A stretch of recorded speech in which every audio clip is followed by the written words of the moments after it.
Vamos a abrir la palabra del Señor por Hechos, capítulo 1.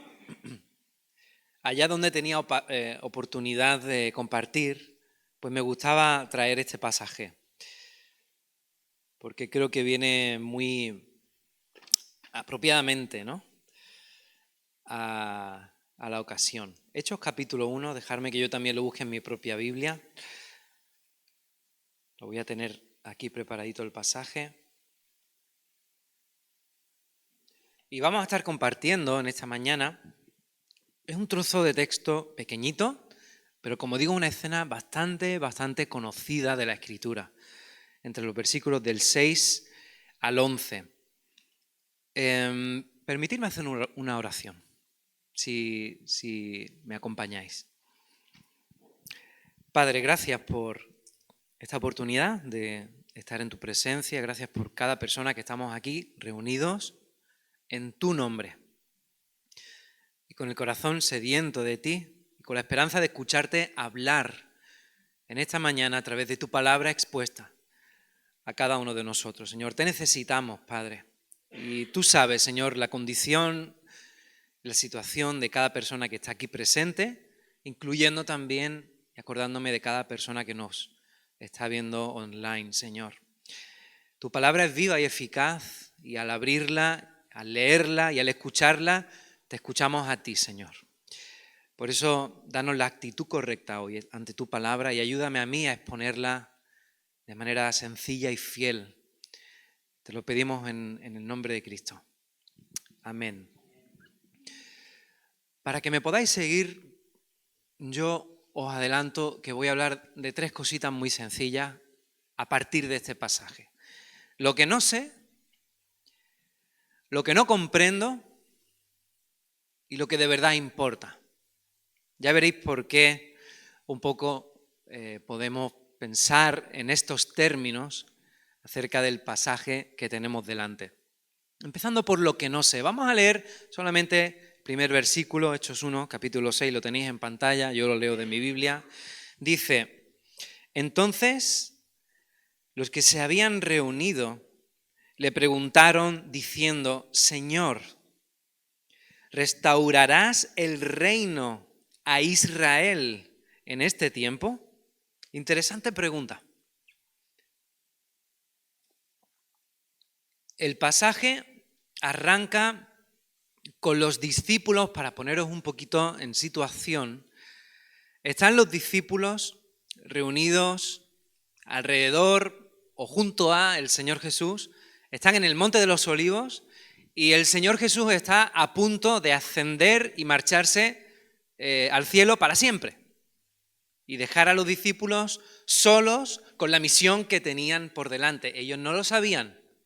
Ellos no sabían lo que estaba a punto de pasar, de ahí la pregunta que están planteando. Pero hasta este momento de la historia, piensa en ponerte un momentito en la piel de las personas que estaban allí con Jesús.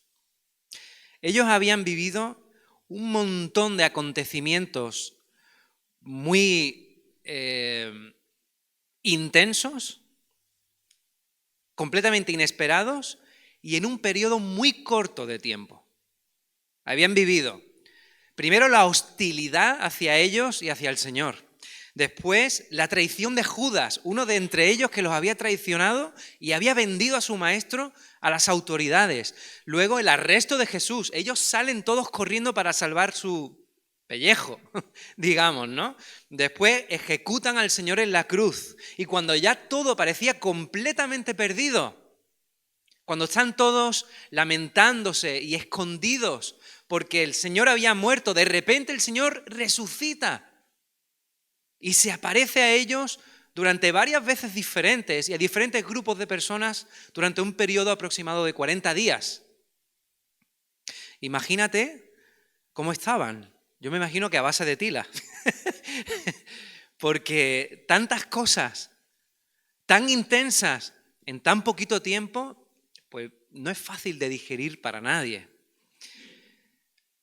Pues imagínate la mezcla, ¿no? El corazón sería como esas bolitas de cristal llenas de copitos de nieve que la mueves así y están dando vueltas durante un rato. Ese era el corazón de los discípulos en este mismo momento.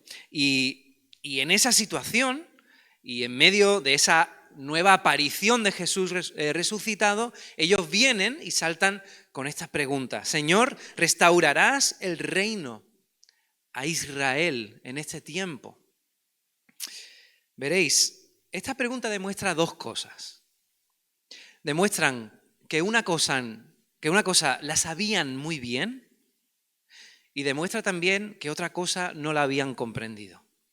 ¿Qué es lo que sí sabían muy bien y qué es lo que sí habían comprendido? Pues lo que tiene que ver con la identidad de Jesús.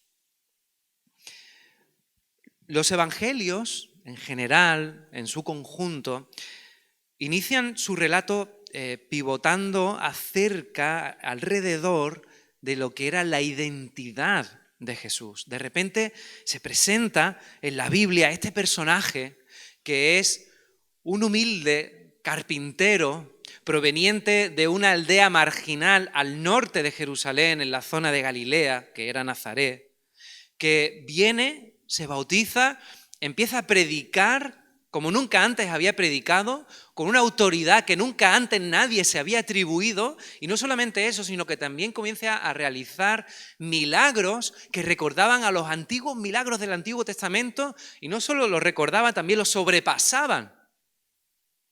Y esta tensión creciente acerca de quién es este personaje se manifiesta perfectamente en una pregunta cuando Jesús recién calma la tempestad y los discípulos se dicen entre sí: ¿pero quién es este que incluso el viento y el mar le obedecen? ¿Quién es este? ¿Os fijáis que de alguna manera los relatos de los evangelios van al principio generando esta tensión acerca de quién es? Y los discípulos tratando de dilucidar, su maestro no es como a un rabino normal y corriente. ¿Quién es este rabino tan especial? Y de alguna manera llega un momento climático en el relato, un punto trascendental, donde Pedro por fin verbaliza esa idea que poquito a poco se había ido dibujando en su conciencia, en su corazón, en su mente. Tú eres el Cristo, el Hijo del Dios viviente. Esta es la primera gran lección para los discípulos. Cuando ellos llegan a alumbrar esta certeza en su corazón, han aprendido la primera gran lección. Tú eres el Cristo, el Hijo de Dios, el Hijo del Dios viviente, el Mesías, el ungido del Señor que tendría que venir a redimir a su pueblo Israel. Eres tú. Nos hemos dado cuenta que tú eres. Pero como decía, había una cosa que no habían comprendido y que esa pregunta lo demuestra. Habían preguntado: ¿restaurarás el reino a Israel en este tiempo? Claro, esa era la incógnita que rondaba no solamente la mente de los discípulos, la mente de todo el pueblo judío. Ellos tenían esa expectativa de que cuando apareciese el Mesías, ¿qué iba a hacer el Mesías? Pues según su concepción y su comprensión de los antiguos textos, lo que ellos pensaban que el Mesías venía a hacer era una revuelta militar, básicamente.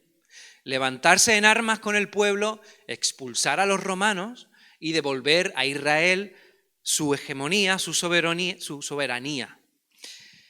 Claro, desde la perspectiva de ellos, tenemos que comprender que es mucho más difícil entender la diferencia entre una primera y una segunda venida de Jesús. Para nosotros es más fácil, básicamente por dos razones. Primero, porque tenemos la Biblia completa, ¿verdad que sí?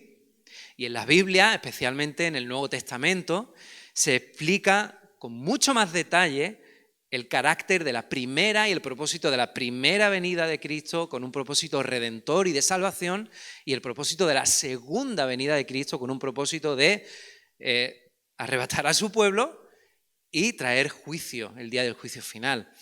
Claro, eso está muy bien desarrollado en el Nuevo Testamento, pero no olvidemos que los discípulos no lo tenían todavía. Ellos tenían a su disposición Pues básicamente el Antiguo Testamento.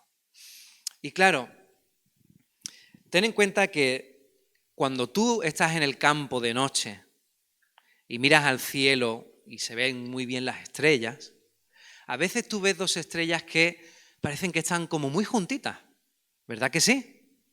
Sin embargo, tú sabes que entre esas dos estrellas que desde tu perspectiva están como una al ladito de la otra, en realidad hay millones de años luz de distancia entre una y la otra.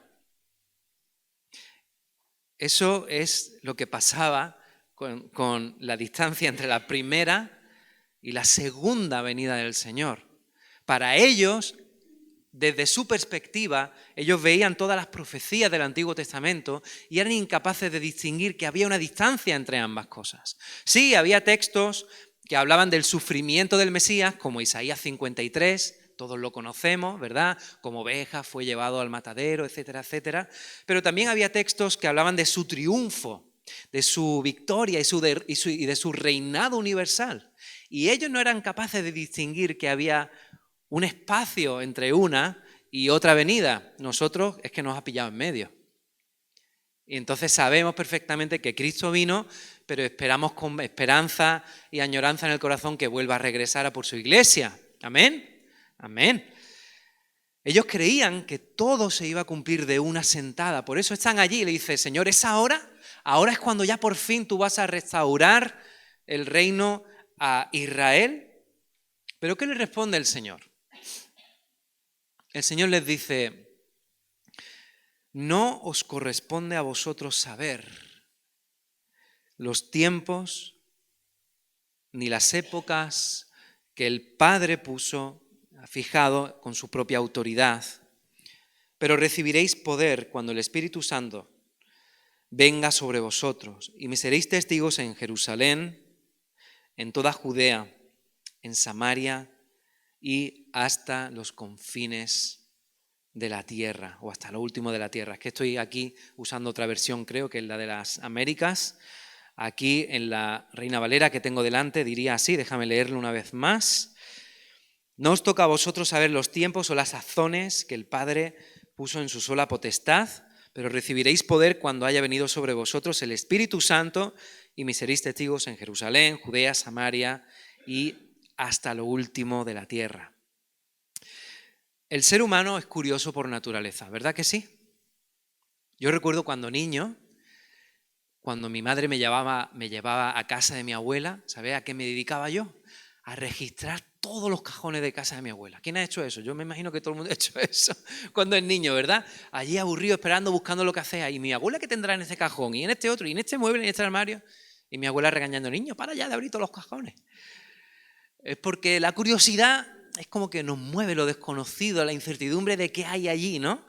Eso es algo que lo llevamos muy interiorizado y que también se plasma cuando pensamos en las cosas del Señor. Sin embargo, el Señor, en su infinita sabiduría, Él ya ha decidido qué necesitamos saber y qué no necesitamos saber.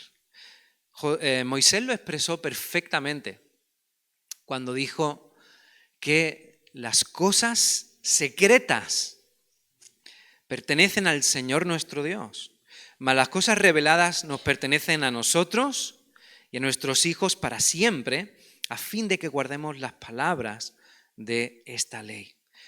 Sencillamente hay asuntos que el Señor se los ha reservado. Hay muchas cosas que sí nos ha revelado, pero hay otras que no. Lo que sí nos ha revelado, lo que tenemos aquí en la Biblia, incluso las partes que a veces nos resultan un poquito más aburridas de leer o tediosas, cualquiera que se haya hecho un plan de lectura bíblica de un año, por ejemplo, cuando va llegando a números dice, o las genealogías, ¿no? Y entra y engendró a cuál y cuál engendró a fulanito y fulanito engendró a menganito y parece que no va a terminar nunca esos párrafos tan largos, ¿verdad?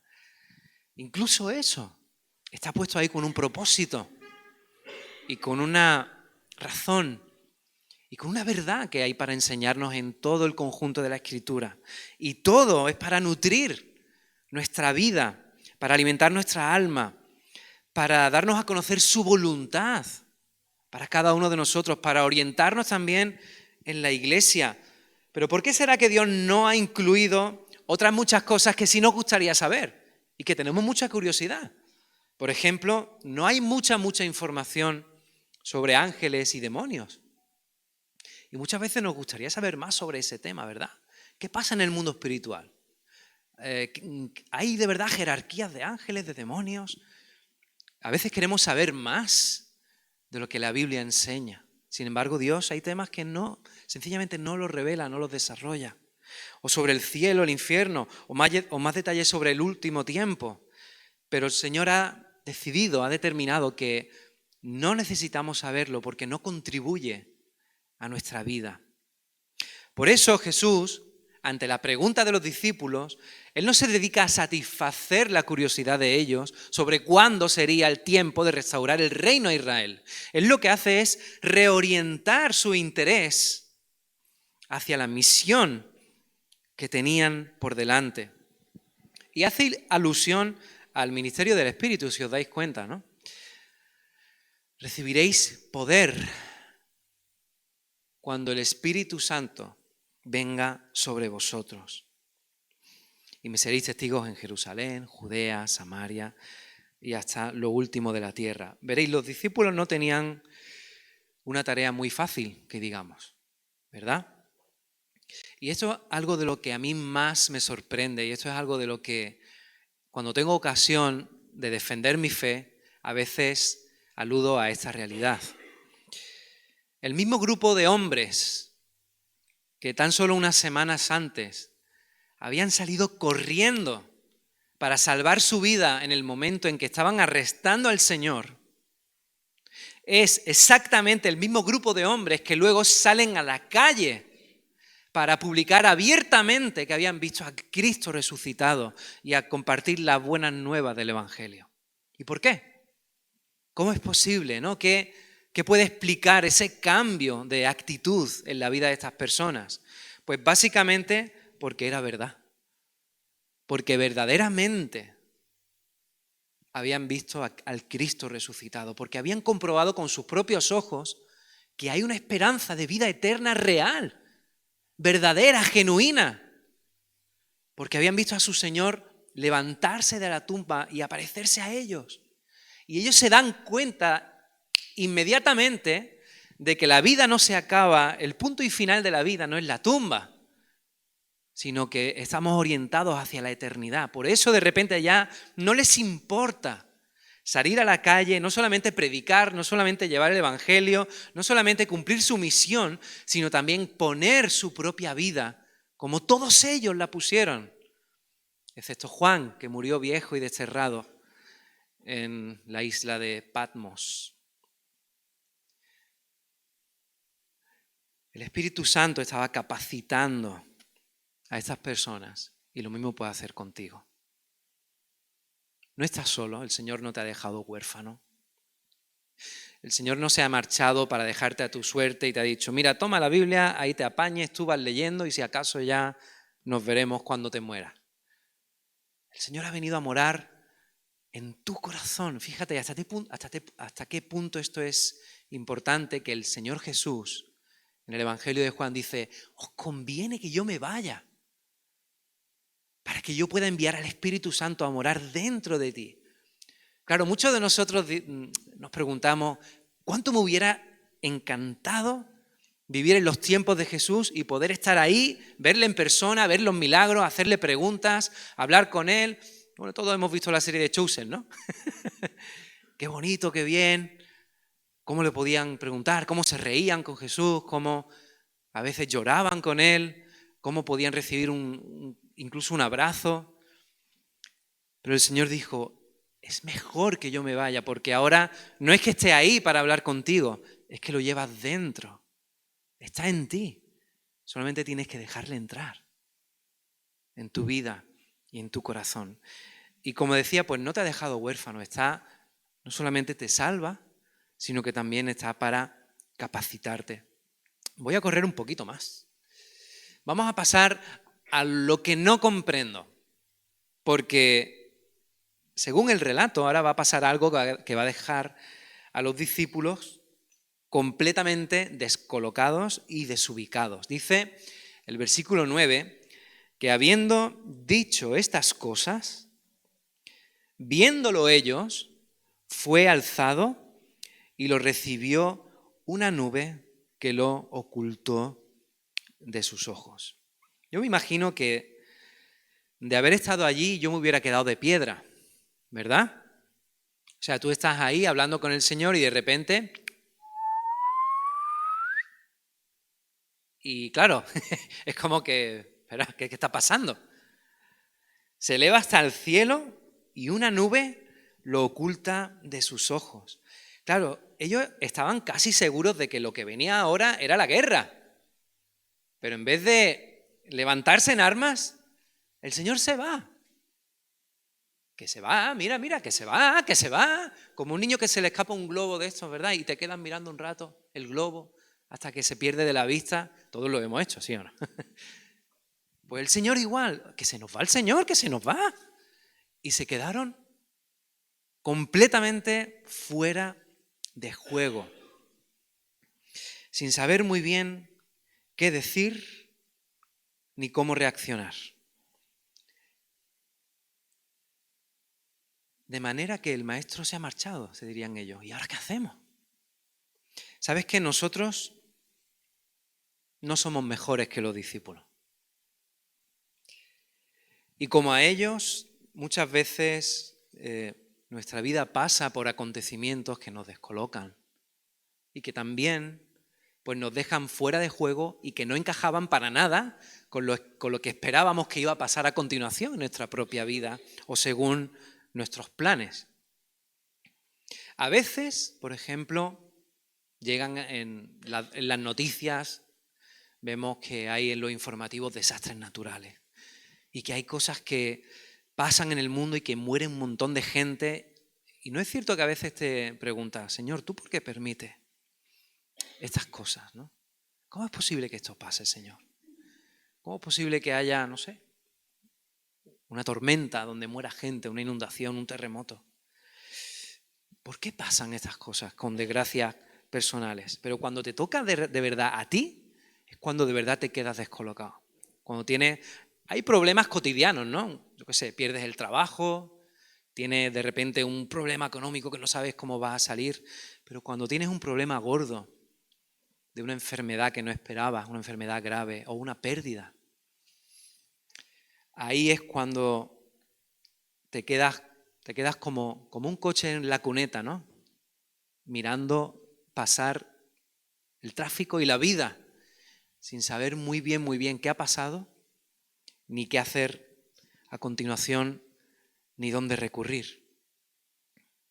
Y es verdad que hay cosas que el Señor permite que no ni sabemos ni comprendemos.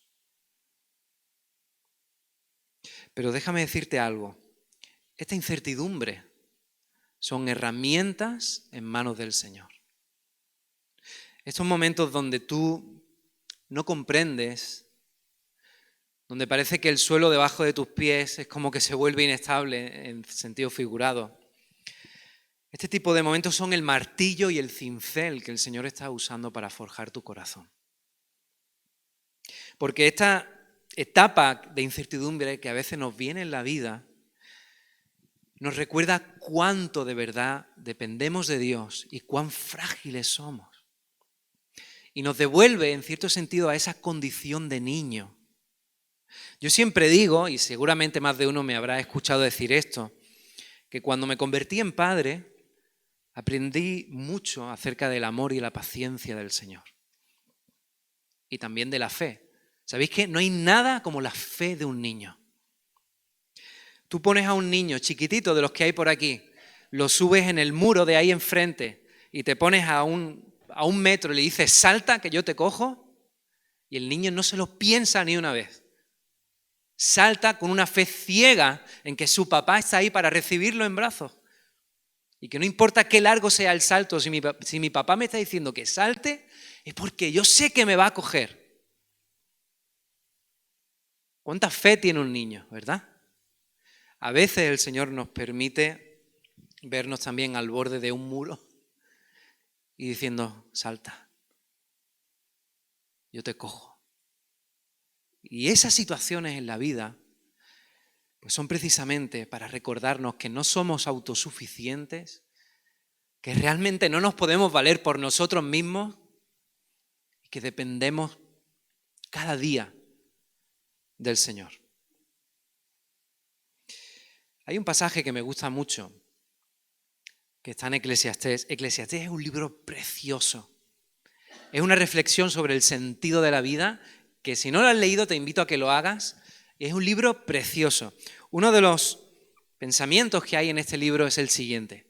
Como tú no sabes, fíjate, como tú no sabes cuál es el camino del viento o cómo crecen los huesos en el vientre de la mujer encinta, así ignoras la obra de Dios, el cual hace todas las cosas. Así que por la mañana siembra tu semilla y a la tarde no dejes reposar tu mano, porque no sabes. Tú no sabes lo que es lo mejor, si esto o aquello, o si lo uno o lo otro es igualmente bueno. ¿Sabes lo que está haciendo este versículo? Nos está recordando una verdad sencilla, pero profunda. Tú no sabes, tú no comprendes, pero el Señor sí. Él está obrando de una manera oculta a tus ojos. Y tú no lo entiendes, pero nunca se ha supuesto que tú tuvieras que comprender. Lo que se espera de ti no es una comprensión concienzuda de lo que está pasando. Lo que se espera de ti es fe y confianza y compromiso. Y este pasaje lo que dice es, mira, tú no sabes, pero no por ello vas a quedarte quieto. Tú sigue adelante, confía en el Señor y sal a sembrar tu semilla. Porque el Señor está obrando de una manera que tú todavía no lo ves. Así que, hermano y hermana, sea lo que sea que estés viviendo, que probablemente aquí entre todos nosotros hay muchas circunstancias personales representadas, pues yo creo que el Señor nos está dando un toque de atención en esta mañana, a que nada nos distraiga, a que nada nos paralice y nos deje fuera de juego. Sigue confiando en el Señor, sigue sirviendo, sigue tratando de llevar el Evangelio, que es de hecho lo que de verdad importa, y con esto termino. Esto me parece hasta cómico. Dice, estando mirando fijamente al cielo mientras él ascendía, aconteció que se presentaron junto a ellos 2 varones en vestiduras blancas que les dijeron, varones Galileos, ¿por qué estáis mirando al cielo? Este mismo Jesús que ha sido tomado de vosotros al cielo, vendrá de la misma manera, tal como le habéis visto ir al cielo. O sea, tanta conmoción les había causado que se quedaron mirando al cielo y se quedaron tan en shock que se habían presentado 2 ángeles y no se habían dado cuenta todavía. Son los ángeles los que tienen que llamar la atención. Chicos, varones galileos, ¿qué hacéis mirando para arriba? Espabila, que tenéis todavía una misión que cumplir, que este mismo Jesús que ha sido tomado de vosotros, algún día y en algún momento va a regresar de la misma manera. Por lo tanto, eso es de alguna manera el detonante de una cuenta atrás, que está en marcha en el reloj de Dios y que algún día llegará a 0 y el Señor volverá de la misma manera. Mira, déjame decirte algo. Esto no es una metáfora, esto no es un símbolo, no es un mito, una leyenda. Jesús va a volver. De verdad. No ha venido en sentido figurado a nuestro corazón, no es que metafóricamente se ha manifestado en el mundo. Olvídate. Cristo va a volver. llámame loco si quieres, pero lo creo firmemente. De la misma manera que se fue, hay un momento en el reloj de Dios donde todo va a acabar, va a sonar su alarma y va a venir y todo ojo le verá. Y Él enjugará toda lágrima y nos llevará a un sitio donde ya no hay más llanto ni más dolor. Eso va a pasar de verdad. Va a pasar de verdad. Por lo tanto, el tiempo, aprovéchalo bien, porque no es infinito. Ay, creo que tengo que terminar.